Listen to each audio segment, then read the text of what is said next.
Designer Michael Schacht is an iconic figure in the field of German games. And I don't mean German games in the sense that he is a German person who designs games, but rather German games versus Euro games. You can think of Agricola as the prime example of a Euro game. Really, it's the title that kicked off the Euro game trend, where you had many different elements in the game, and they all score differently. They all work a bit differently.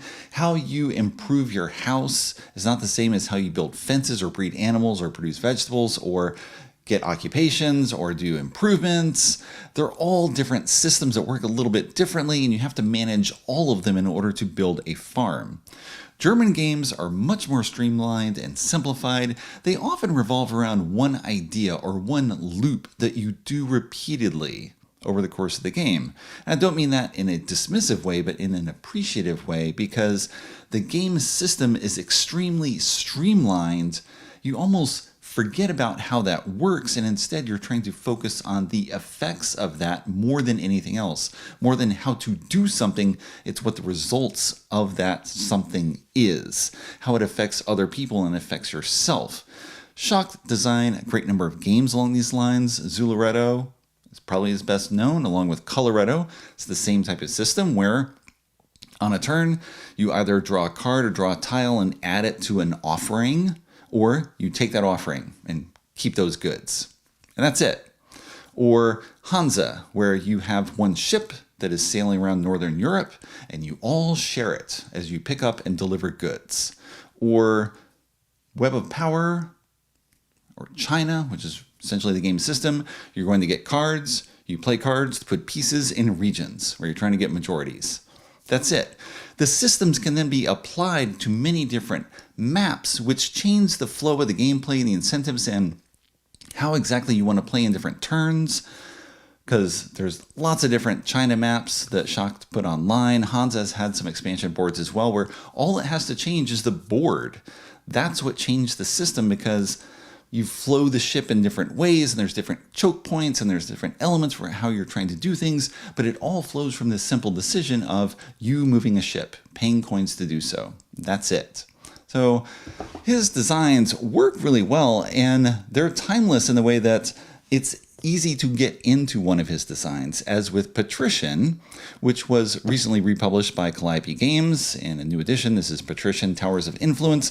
The original game was called Patrician, came out from Amigo in 2007, and then Mayfair released it in English in roughly the same year. Now it's out in a somewhat smaller box. Gameplay is the same. It works really well. It's a fantastic little design. Let me show you how it works. Here are the components for Patrician Towers of Influence, set up for a 2, 3, or 4-player game. The only change with a 5-player game is you flip the game board over and there will be an additional city on the board, but otherwise, gameplay works the same way. Each player starts with a hand of 3 cards. These cards are normally private, of course, but I'll show you what I have. You're trying to get the most points by placing towers in the cities in order to claim these tokens. That is primarily all the points that you're going to get. On a turn, you play one of the cards in your hand, and for each shield on that card, you place a tower on one of the 2 locations in that city. So if I play this card, put a red tower, doesn't matter which one it goes into, I put this card in front of me, and I get the card that's in that city. So every time that you play into a city, you are affecting what choices are available to you on later turns. I'm just going to pretend that other people are doing things. Black player, white player, yellow player doing something. They all take their cards. Now, the reason that you want to play cards in particular cities is you're trying to have a majority of towers, pieces, in the different towers. Each city indicates how many tower levels can be placed here. So exactly 9, 9, 9, 5 over here, and 7 over here. That means there are exactly 9 purple shields in the entire deck, and 9 pink, and 9 red, 5, 5, 5, and so on. So you know exactly how many levels will go onto the board, and you are trying to manipulate things, play smartly, so that you can claim these tokens. So for example, I might want to play this purple card next. maybe I might not care about purple in particular. Maybe I go here. Maybe I want to go on top here to try to establish a presence over yellow. I'll talk about why you might want to go one place or another later. But I will get this green card. And now I have 3 of the 5 green shields, which means I should be able to control how I score here. How I should be able to get both of these tokens. So how this works is that when a city has all of the tokens placed in it, so there's 5 levels that are going to be placed in this green city because of the 5 here. I'm just going to pretend they're all placed. Once a city has all of its levels in it, you distribute these tokens. Whatever tower is taller, and there will always be one since these have odd numbers, 5, 7, and 9, divided into 2 stacks. Whatever tower is taller, it's going to get the larger token. And specifically, the person who has the most levels in that tower gets that token. So the red player, me, would get 5 points. If there's a tie, then whichever player is on top breaks that tie. So in here, the black player gets 2 points. But I didn't have to rush and put all 3 tokens in one space. I know that I have the majority of the remaining shields for the green city. Players saw me pick up this, but they don't know that I have this in my hand. So most of the information is public. It's a bit difficult to track, especially in a game with more players, but potentially you could track everything, and you know I'm going to play this at some point. Maybe I go ahead on my next turn. I put this 1 and 1, like so. Play that, get this card. Now I can go back to red. Okay. Ideally, you want to focus on just a few cities. Don't throw your towers everywhere because, again, you're trying to get majorities. Now, I'm set up with this 1 green for the rest of the game. If the white player comes back in because they want to outnumber me by having 2 to 1, I can come in and place there. And now I get the 5 points for this tower and the 2 points for this one. If someone else comes in because now it's a 3-way tie and yellow's on top, yellow's going to win, but again, I can go on top. If they come over here, then I can just play here. So depending on how you get the shields, you can engineer the result of a city. And you can't be guaranteed of getting something because, of course, the cards that come out somewhat randomly. You can't control what everyone else is doing, but you can somewhat control what you're getting and try to optimize the results. So there's going to be 9 shields that go in red. I know there's 1 here. I've got 2 in hand. There's 1 here. Okay, that's only 4 of them. There's 5 more. But maybe I want to play these 2 and go here. I've got 3, and so someone would have to have 3 shields to take over this tower from me. Maybe I'm fine getting the lower token, only 6 points, and I just don't touch red again. I could just hope to do that. So I put in only 1/3 of the shields, but I get 2/5 of the points. So, that seems like a good deal if I can make that happen. I've got a brown, so whatever you pick up, you're going to play at some point. If I played red, I pick up purple. Hey, I'm back in purple, which I want to do. Maybe I play in brown to get a purple. I might not care about brown, but I want to keep going into purple. Okay, that's the general gist of the game. Play a card, go into a city, try to get majorities. Eventually, all of the cities will have all of the levels put out, and all of these tokens will be distributed.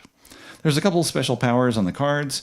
When you play this card, so if I played this, I go in here, and I may, if I want, go to a city where I have a presence that hasn't been scored and take the top tower off one building and move it to the other one. So I could pick this up and move it over there. I can't do this one because this has all 5 towers. These tokens have been distributed. This is done. But I could do that. Or I could do this. Or I don't have to do anything. I can't go to a city where I don't have a presence. I can't just mess with other people where I have no influence. But it gives you a chance to manipulate who has the majority in a tower. This bonus, well, when you play this card, you can pick up any of the face-up cards instead of the one specifically at the city that you went to. So I might like this card. I can play into purple, which I'm trying to fight for majorities, and then I can pick up this. So now I get a red. And a red that can help me manipulate who's on top here. So if someone goes on top with 3, I can still move one of them off over here. Ideally get my majority back. That's it for the course of the game. Play all the cards, do all the tokens, and then at the end of the game, after you have finished, you're going to look at your cards because you're playing cards in a stack over the entire game. Everyone sees what the last card was that you played, but they would potentially have to remember everything else they've seen. Probably can't do that. But at the end of the game, you're going to look at all of your cards, and if you have 3 of a kind of a Patrician, that's worth 6 points. If I had another 3 of this person, another 6 points, or 3 of her, 6 points. That's the only other scoring in the game. So that gives you one other reason to take one card over another. If I already have 2 of this guy, ideally I can get one of these cards just to pick up this. But of course, other people are doing things too, and the cards will go away. Eventually you'll get down through the deck. I'm going to pretend all of these tower levels have been placed, but you'll get down through the deck. This green has scored, but there will still be a card there.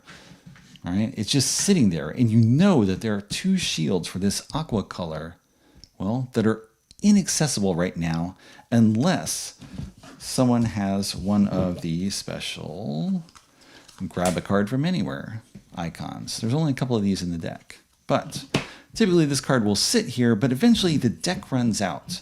And when someone places a tower, there will be no card to go here. And then next time someone places a tower here, if there's no card here, they can pick up any of the face-up cards. So there's a little endgame manipulation where you are trying to place in the right city to get the card you want to prepare for the endgame. And of course, if I pick up these, they know, okay, Eric's got 2 of the aqua. How is he set up here? When is he going to play them? I've played 5 times, and it doesn't feel like there's an endgame advantage to the player who goes last. Often in games like this, it seems like there could be, because of course the last player can react to what everyone else has done. And that feels like it carries over a little bit, except I've also played where I was first player and I won, and I was third player and I won. I think I'm pretty good at this game, or at least this game is my style of game, and I'm doing pretty well at it. So I don't think there's a player order issue from the 5 games that I've played. Can't guarantee for sure. But there you go. The basics of Patrician. As I mentioned, I played Patrician Towers of Influence 5 times. This is on a review copy from Calliope Games. Played twice each with 3 and 4 players and once with 2 players. Now, the 2-player rules in the original Patrician are the same as for 3, 4, and 5 players. The only difference being 5 players, you have an extra city on the board, but otherwise, gameplay is the same. That is not the case in Patrician Towers of Influence. You now have a dummy player who comes in to compete against you 2 humans. So whenever a player plays a card with 2 shields on it, then you interrupt the flow of play. So you, me, whoop, I played this, now the dummy goes.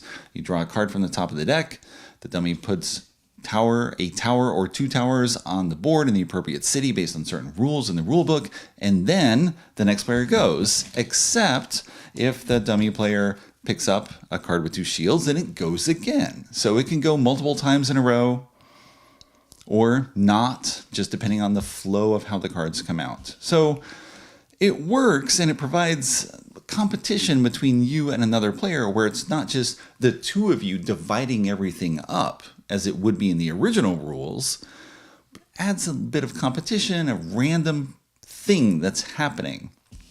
I'm not usually a fan of dummy players.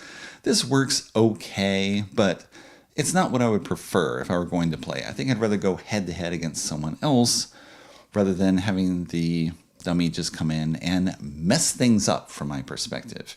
I like competition between humans because I can somewhat have an idea of what they're trying to do. They may be playing somewhat randomly, but they have an idea of what they want to do, and I try to intuit what they're doing and then play off of that or use that to my advantage, so at least I can get a minority, or I know where I think they're going to go to take a certain card, and so forth and so on.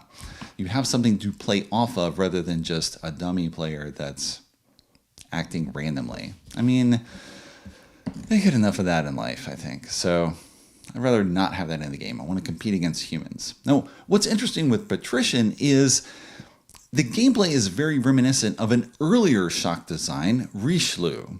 He originally self-published a card game version of Web of Power, Cardinal und König das Kartenspiel. He published on his own through his own company, Spiele aus Timbuktu. You had just paper cards, you cut out the components. He did that for a lot of games in the early 2000s. But Richelieu was then published by Ravensburger in 2003. It was then reissued in 2018 by Thundergriff as Spirits of the Forest as a 1 to 4 player game.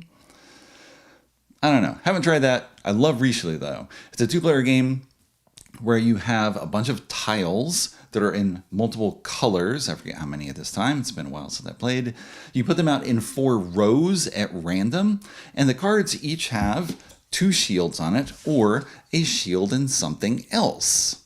A sword, or 2 other things, 2 other types of weapons. So you have multiple suits that you were trying to collect. Colors, or the swords, or the other things. And on a turn, you were going to take a tile from one of the end of the rows. Or, if the tiles are the same color and they each have only 1 shield, you can take 2 tiles.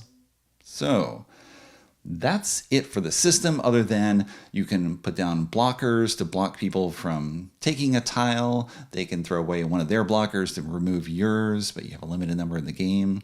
So you're trying to manipulate everything, and at the end of play, after all the tiles have been taken, you're going to see who has the majority in each color, and they score as many points as the number of shields they have. So like many area majority games, I just want to edge you out. So I get 5, you get 4, therefore I get 5 points and you get nothing. Although the more shields I get, the more points I get. Now if I get all the shields, then I get points and you get a penalty.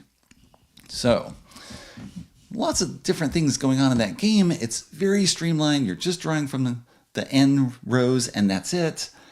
And that's very much like Patrician, except Patrician now changes it into a contest. You're still trying to get majorities, but it's heights divided into 2 locations within each color that you're fighting over. All right, it's a very cool transformation of essentially very similar idea. Works a little differently, and now you have multiplayer play with Patrician. Maybe Spirits of the Forest works just fine with multiplayers. Can't imagine Solitaire, just because again you're probably fighting a dummy player, but that's another game. I should instead keep talking about Patrician, right? So, played 5 times so far. Really love the design. It's, again, very much a Schacht design where you're doing one thing repeatedly. You have 3 cards. You're going to play one of them. That's it. And the choices you have, the choice of what you're going to do is effectively the same. Play a card. Put out towers. Get the card where you played. But you have 3 choices where to go, and those choices then spin off in other ways. What card am I going to pick up? Who am I fighting against?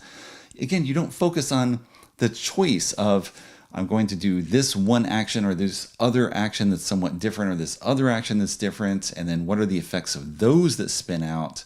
But instead just I'm doing the same thing repeatedly, and I have a better sense of how it works with what everyone else is doing. At least I feel that way.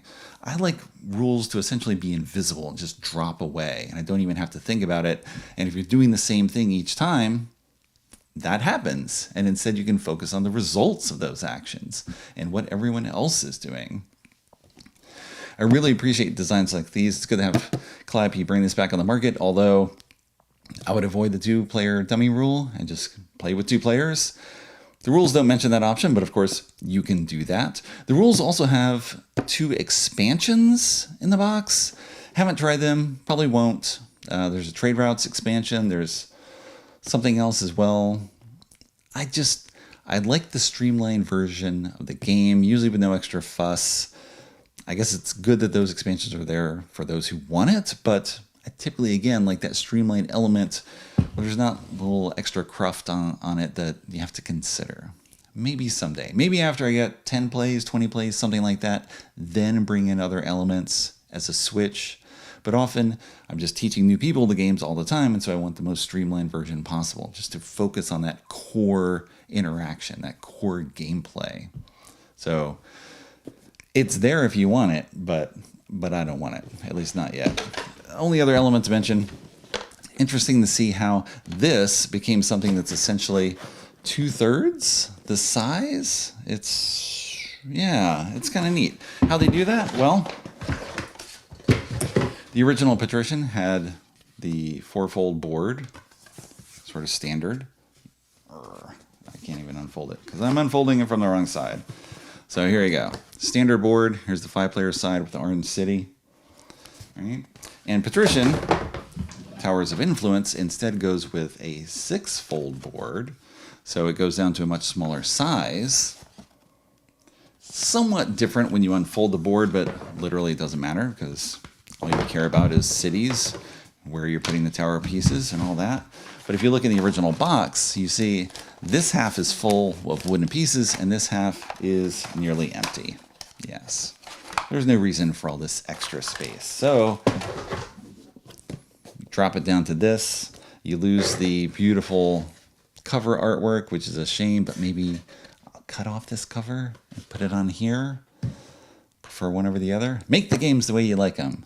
I don't have to cut down the box because the box is the perfect size to hold exactly everything. Yes, that's ideal. Just need a new cover. So there you go. Patrician, Towers of Influence.